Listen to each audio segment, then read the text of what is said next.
So good morning students and welcome back once again to the today's session of design of roof truss with bolted connection. So in the previous sessions we have finished with the design of the different element of roof truss. For example, the principal rafter or the bottom rafter or main tie, and even we have finished with the interior member, which is nothing but the main sling member, that is U3, U2, U3, L2, U3, L2. And you can design other members by following same procedure, okay, by referring the same procedure for the design, okay. So apart from this, the one more element we need to design here, that is the design of base plate or the bearing plate. So what is a base plate or bearing plate? So generally what will happen when the truss supported over the column,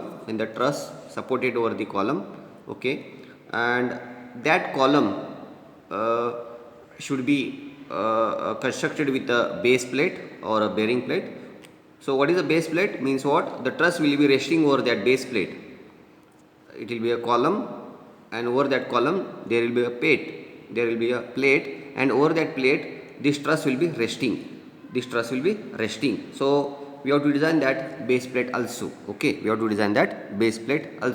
So if I want to elaborate, okay, it will be like this. So it will be, the column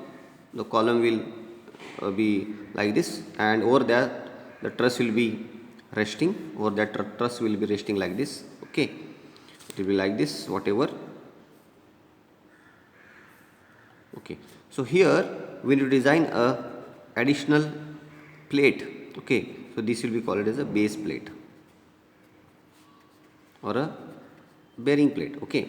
And this plate has to resist the reaction, whatever the reaction or the end force from this member, okay, or the additional uh, the end reaction from the truss, okay.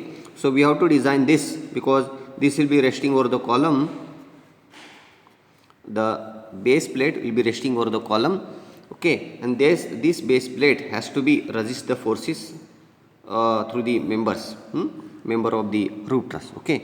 So this is, so in the plan if you want to see, so this is the base plate will be like this, the base plate, it will be base plate, and the member I'll be dotted, it will be I'll draw in dotted line, okay. So the reaction of this, so whatever, okay, the reaction force from the truss, the entire truss has to be resisted by this base plate, okay. You cannot rest the truss, you cannot support the truss directly over the column, okay, because we have to connect that truss with anchor bolts, and those anchor bolts should be inserted into the column, okay. Those anchor bolts should be inserted into the column, and those bolts will be connected to the base plate, and the base plate will be connected with the truss, and that base plate will transfer uniformly the whatever the pressure to the column. It will transfer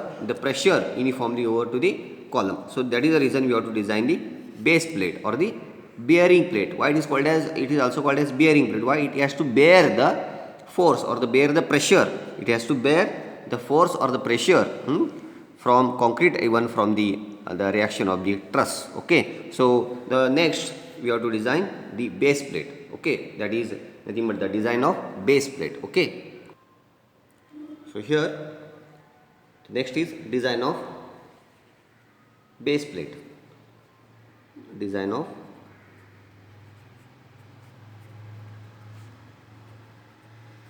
base plate or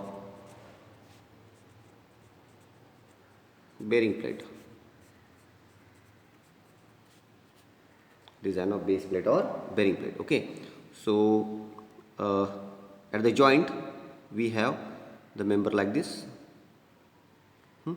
and we have the another member like this. Okay, so if I want to, so this will be L naught U1.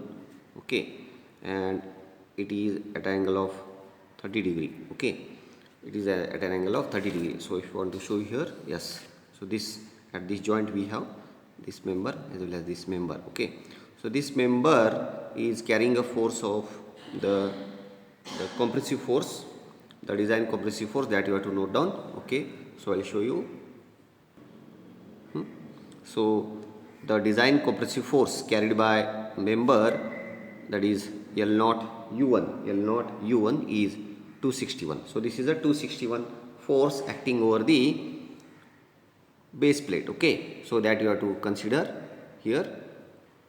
So this member is carrying a force of, so I'll write here 261 kilonewton.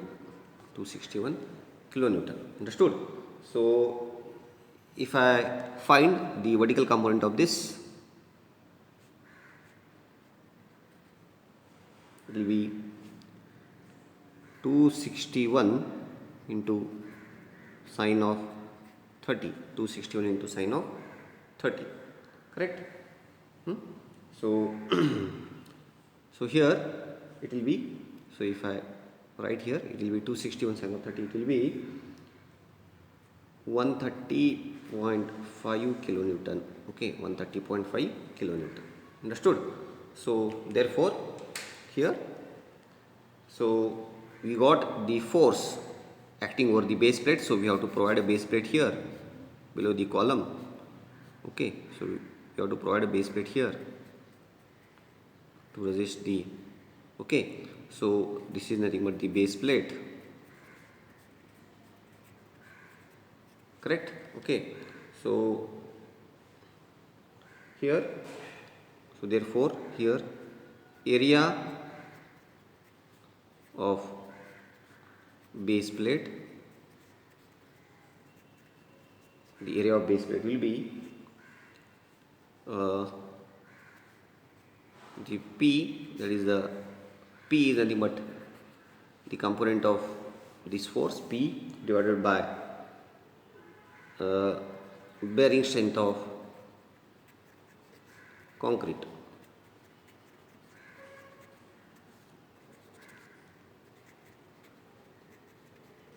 Bearing strength of concrete. So P will be, so here the bearing strength of concrete, so therefore the bearing strength of concrete will be it is 0.45 FCK. It will be 0.45 FCK.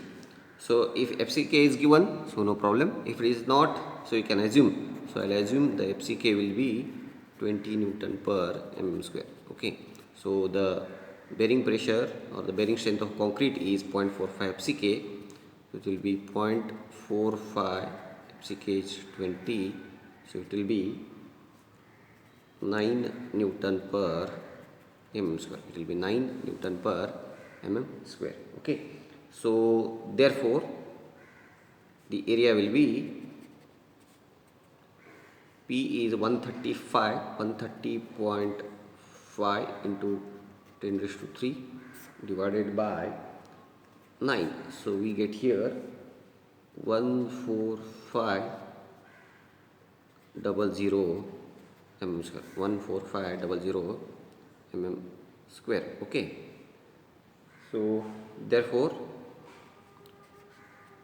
assuming square plate, so we'll assume a square plate for this much area. So it will be square root of 14500. So we get 120.41 mm. Okay, so I'll take it as 150 mm by 150 mm. Okay, I'll take it as 150 mm by 150 mm. Okay, so the area 150 by 150. Okay, so therefore area provided will be 150 by 150, that is 22500 mm square. So this is the provided area. So this is the area required. We have provided this much. Okay. So area provided. So therefore, so therefore, so therefore,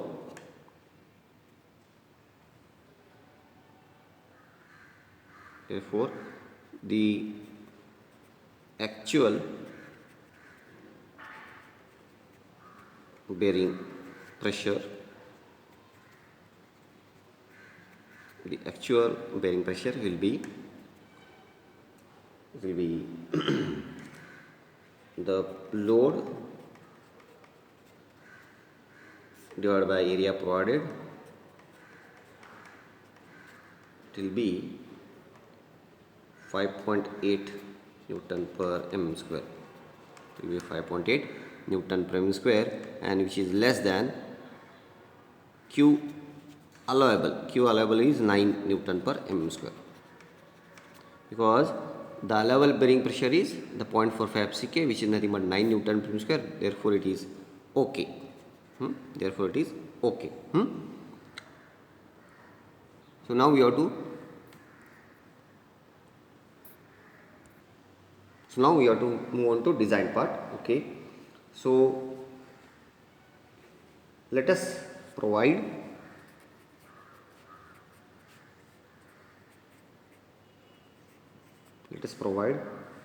shoe angle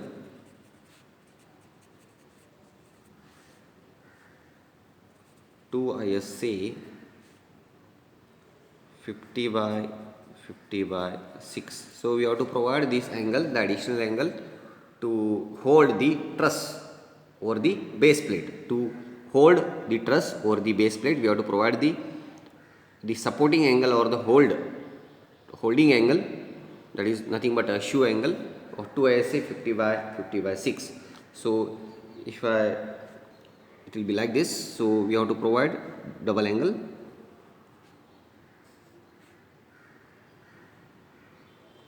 like this.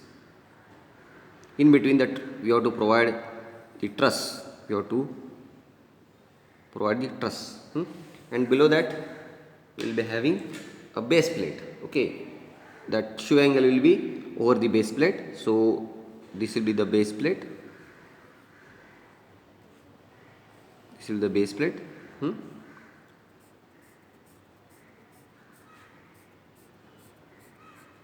Okay, and this will be the thickness of base plate. We have to provide T, and the pressure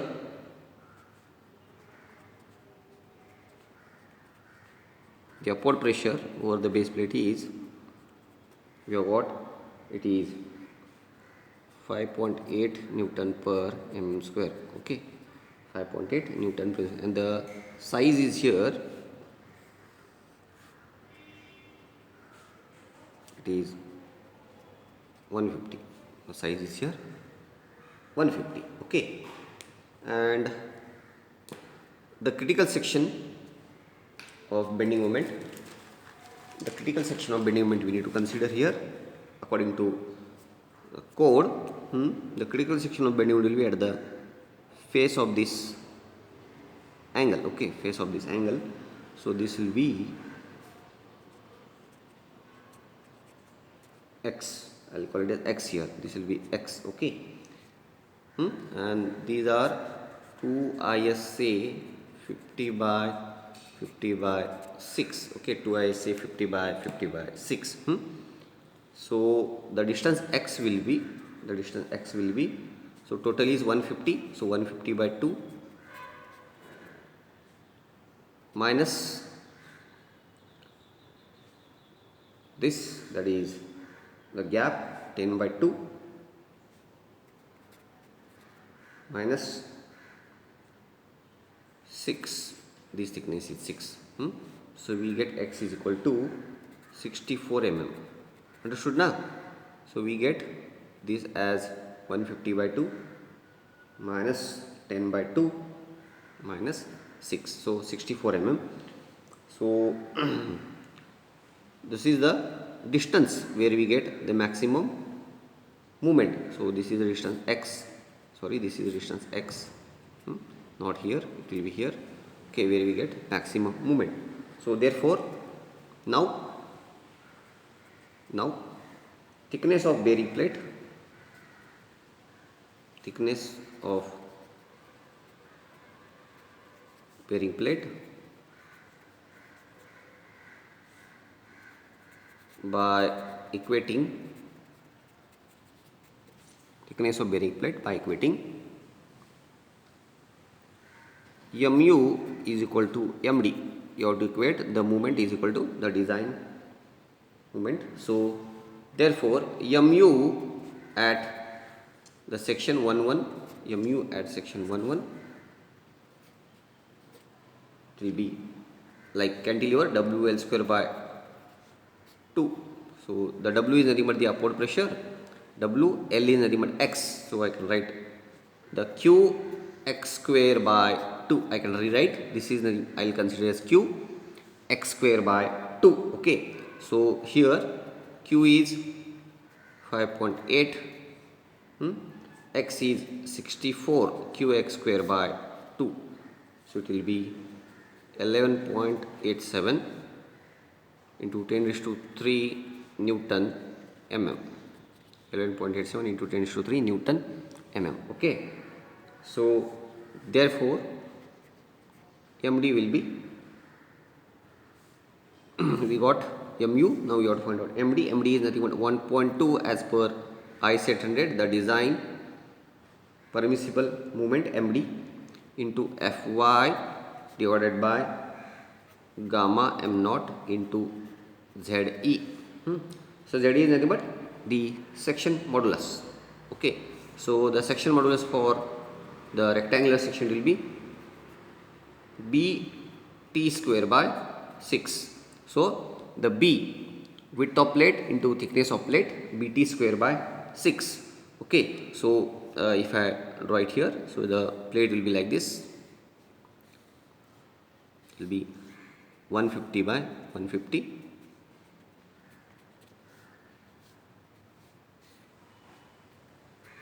Okay. And the thickness will be, this is the thickness. So this is b, we have to consider per meter, b will be per mm. Okay. So b1, t will be thickness of section, bt square by 6. So Ze is bt square by 6, t square by 6. Okay. So if I substitute back here, we get md is 1.2, t square by 6 into Fy. Fy is 250 by gamma m naught 1.1 into Ze. Okay. Fy 250 and Ze is 250 by 1.1. Ze is t square by 6. So from this we get md is equal to 45.45 t square Newton mm. Okay. This will be 45.45 t square Newton mm. So now we have to equate this and this, that is mu is equal to md. You have to equate mu is equal to md. Understood? So by equating mu is equal to md, that is by equating mu is equal to md, mu is equal to md. So mu we got it is 11.87 into 10 raised to 3 is equal to md 45.45 t square. So we get t, from this we get t, that is 16.16 mm. 16.16 mm. So this will be including angle thickness, because the angle is supported over the base plate. So it will be including angle thickness. Okay. This is including angle thickness. So therefore the thickness of bearing plate, the thickness, because you have to deduct the thickness of angle. So the thickness of bearing plate, the thickness of bearing plate will be here. So the total thickness 16.16 minus the thickness of leg, or the leg thickness of angle is 6 mm. Correct? The angle we have provided, it is 50 by 50 by 6. So the the leg thickness is 6 mm, so we get here it is 10.16, so I'll consider 12 mm, so I'll round figure to 12 mm. So we have to provide the thickness of plate, it will be 12 mm, so I can write here hence, therefore hence provide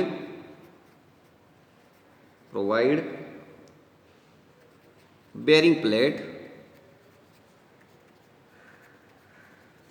of size 150 mm by 150 mm by 12 mm.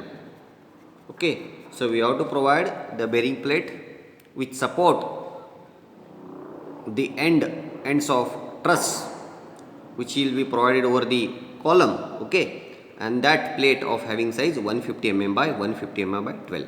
Okay, so this is a last design for the roof truss, and regarding this again, if you get any queries, you can contact me or you can write it over comment box. Okay, thank you very much.